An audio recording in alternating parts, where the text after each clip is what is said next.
All right, well, in order to know where you're going, you have to know where to start. But when it comes to a workout, most people don't necessarily think that way. Certified personal trainer Lori Henry is here today to show us how to measure our fitness levels. We appreciate you being here. Good morning, gorgeous. She's going to have a tough time, isn't she? You know what? I see brooms flying everywhere. I see all kinds of stuff. I'm just worried about anybody allergic to cats, right? I'm good. Are you good? I'm okay. good. Are you? Not so much. Oh, well, just don't touch them. Okay, good. Okay. I love them, but... So what do you mean by we have to know, where we're going in all of this workout equation? Summer's coming, and I know everybody's getting stressed out and they really want to get into swimsuit shape, but you kind of got to know some base numbers, and I don't think people realize that. They jump in the gym, they get on the machines, they think, oh, okay, I can succeed at this. But it's better to kind of have some base numbers and then build from there, and you're likely to be more successful. Okay. Right? Okay. So biggest thing is max heart rate. You hear this all the time, right? Okay. Maximum heart rate. Maximum heart rate. Okay. So Jerome starts doing his jumping jacks. Go ahead and do your jumping jacks. You can put that down. Do your jumping jacks.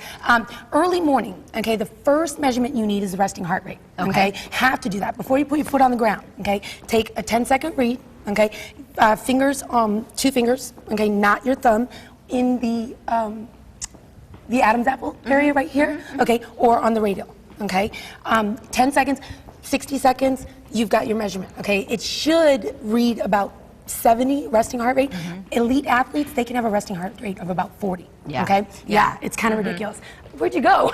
And so let's tell our viewers what that means and why that's important to have a lower resting heart rate. It means that you are cardiorespiratory healthy. So your heart's not working as hard. It's not working as hard, and it recovers better, okay? So now he's worked out, basically, his heart rate's up. What you do now is you take the 220, okay, this is like a little cheat board for you guys, okay? Max heart rate, you want to work 60 to 80%, okay? So you get that. 60 to 80% of, say, what's your resting heart rate? So let's say he's 70. Okay, 70. So he's 70, that's his resting heart rate, okay? What happens is you go 220 minus his age, okay? So here's an example, 220, let's say he was 40, okay? He's gonna have a max heart rate of 180, okay? We wanna get him in the 60 to 80% range, which is optimal, okay? So he's going to do 180.6 equals 108 to 144. That's his range that he needs to stay in, okay? And that range will do what? Help him lose weight or strengthen his heart, or are they the same thing? Okay, help him lose weight, strengthen his heart, okay, but also burn fat and not fatigue or not tear up the muscle as much. Those are for elite athletes. This 220 is a very high excessive heart rate. That's what that number means. And then you're not burning fat then. Right, exactly. You're kind of killing the muscle. I mean, these are like lean athletes, like think marathon runners, things like that. Okay, I get it.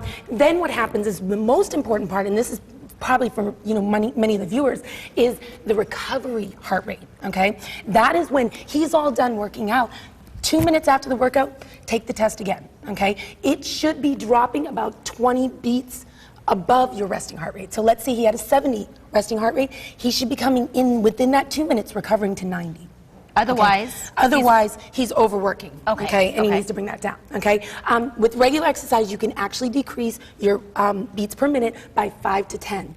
Okay, which is really, really important. I mean, again, you're talking cardiovascular health. Think inside what your body, you don't know what it's doing. Got it? You don't know how hard it's working. Okay.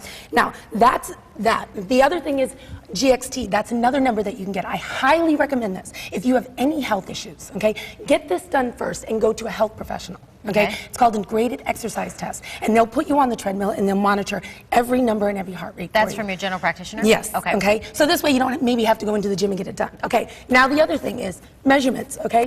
I tell people stay off the scale. We've talked about it a million times, right?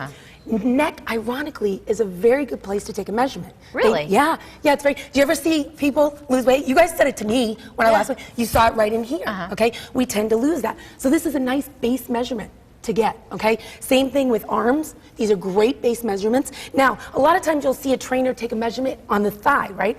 I highly recommend getting up in here, okay? Because you're talking this adductor, you know this piece, right? You know which one I'm talking about? Right? And this piece, right? Those are those little fat pockets. Let's measure it up higher so that you see the results. This is more lean muscle as you come down. You know, we store it up in here, okay? Now, what about we've heard before that if you carry your weight in the middle section, it's the most dangerous weight. Should we be monitoring that measurement as well? Oh, absolutely. Yeah. I mean, I think you measure that in general. I think that's a natural. That's a natural. Yeah, that's a no-brainer. Yeah, but that's a no-brainer, Stephanie. I wasn't even going to bore people with that. Sorry. Okay. Now, just wondering if maybe I don't have to do that anymore because I was all about signing up for that club. Sorry. Okay. You know what? I'm really excited because I actually get to give you good information. Normally, I get all goofy and do goofy No, stuff. you give us good information all the time. Okay. Calipers. Calipers. This, I know, but listen to me. I would love to see more trainers, more fitness professionals go back to this. The American Council of Sports Medicine, 98% accuracy. Okay, this is better than your BMI, which is your body mass index, because it only takes height to weight. The BMI actually tells you, okay, that most athletes, most NFL players, they're in great shape, right? Conditioning, everything, that they're overweight by that standard. So the 3 key areas, and we'll end with this, where you would want to use those calipers and take our measurements would be where? It would be on your pec muscles, okay, on your ab section, the suprailiac crest, which is right here, which I think is a really weird place, but apparently we store a lot of fat in there, and then on the tricep. And this is, I want to show you composition really quick, okay? Grab that. Okay. Feel that? This is what I call water weight. My stomach. You see how No. you know, it's your little water packs back here, Okay. right? See how it bounces? Yes. It's bouncy, bouncy, jiggly, right?